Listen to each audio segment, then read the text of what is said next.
Assalamualaikum semua. Vivi Sofinas Yusof atau Vivi Yusof memulakan bisnes seawal usia 23 tahun. Vivi kini berjaya membawa fashion hijab ke serata dunia dan berjaya membangunkan fashion Khalid sehingga mencapai jutaan ringgit Malaysia. Vivi telah memulakan asas perniagaannya hanya dengan e-commerce dan kini beliau telah mempunyai beberapa cawangan fashion Khalid. Ikuti video ini untuk mengetahui rahsia dan tips kejayaan dalam bisnes daripada Vivi Yusof. Nombor 1. Tahu tentang produk dan industri yang diceburi. Kita mestilah tahu apa yang hendak dijual. Kita perlu lakukan research ke atas produk sendiri, produk pesaing dan jalankan penyelidikan industri secara keseluruhan. Contohnya kalau kita nak jual baju, kena tahu syarikat pakaian mana yang profitable, macam mana mereka boleh buat duit. Apa kaedah yang mereka terapkan? Apa teknik yang mereka gunakan? Dan macam-macam lagi. Nombor 2. Kenal pelanggan atau target market. Sebelum Vivi mulakan Fashion Khalid, beliau memang tak tahu tentang perkara ini. Beliau sangkakan Fashion Khalid adalah untuk semua orang, tapi ia salah. Kita perlu mempunyai fokus atau tumpuan khusus kepada jenis pelanggan. Contohnya kalau pasaran kita untuk golongan yang lebih tua, produk yang dijual tak boleh sama dengan produk yang disasarkan kepada golongan muda. Selain itu, faktor demografik juga penting. Pelanggan kita di KL mungkin gaya mereka berbeza dengan pelanggan kita di Johor Bahru. Gunakan media sosial sepenuhnya dan sebaiknya untuk mendekati mereka, sebab sekarang semua orang pun ada media sosial sendiri. Nombor 3. Pilih rakan kongsi yang betul. Suami Vivi, Fadzarudin bersifat introvert, berlawanan dengan beliau. Walaupun mereka mempunyai rasa dan sukakan benda yang berlainan, pasangan ini berkongsi nilai yang sama. Melalui nilai inilah perniagaan mereka berjaya. Di Fashion Khalid, Vivi sebagai ketua pegawai kreatif menguruskan urusan pembelian, barang dagangan dan pemasaran kreatif.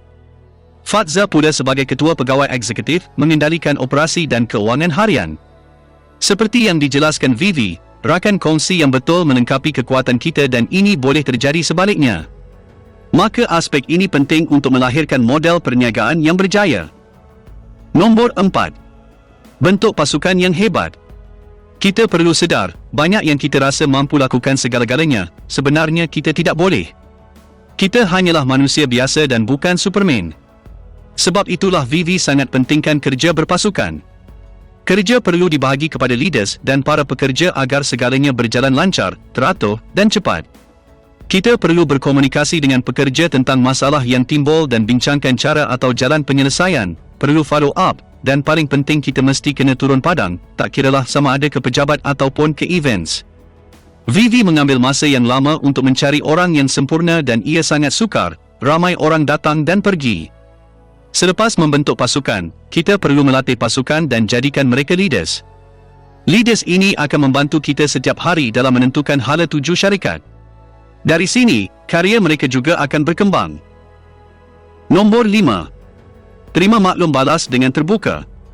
Salah satu faktor utama yang menjadikan Fashion Khalid berkembang pesat ialah kesediaan Vivi dan pasangan menerima maklum balas daripada mentor serta pelanggan berkenaan pandangan mereka terhadap Fashion Khalid dan kualiti perkhidmatannya.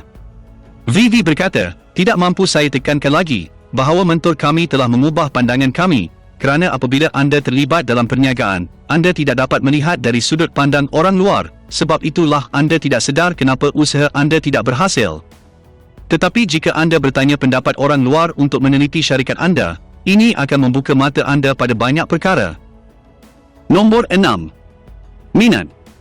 Dengan adanya minat maka ia dapat memotivasikan diri seseorang itu untuk bekerja lebih keras dan mampu menghadapi cabaran dalam apa jua bidang yang diceburi.